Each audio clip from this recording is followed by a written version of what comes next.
Ils espéraient que ces tentes ne seraient qu'un lointain souvenir. Hussein Kodr et sa famille sont partis de ce camp de déplacés yazidis, direction l'Europe. Mais leur chemin est stoppé net à la frontière entre le Bélarus et la Pologne. Rapatriés jeudi dernier, ils racontent leur éprouvant périple, lors duquel ils ont dû camper 20 jours dans la forêt. Quand on essayait de franchir les barbelés, il y avait des détecteurs qui envoyaient un signal à la police polonaise. Elle débarquait et nous empêchait de passer, nous forçant à rester à la frontière. On avait faim, on avait soif, on avait froid aussi. Nous avons beaucoup souffert là-bas.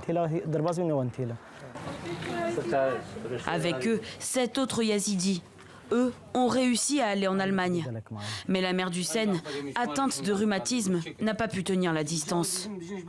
Comme eux, 400 autres personnes ont été renvoyées en Irak, des Kurdes en grande majorité. L'Irak, c'est chez nous et si nos conditions de vie étaient bonnes, nous ne voudrions pas le quitter. Nous ne sommes pas partis à la recherche du luxe, mais pour échapper à des conditions misérables. L'espoir d'une vie meilleure a coûté 10 000 $ à la famille d'Hussein. Pourtant, ils l'assurent, dès qu'ils auront assez d'argent, ils repartiront. Et ils ne sont pas les seuls. À Erbil, capitale du Kurdistan autonome, Ramadan Ahmad est cordonnier. Il l'explique. La perspective du retrait américain, les difficultés économiques ou encore la résurgence djihadiste inquiètent.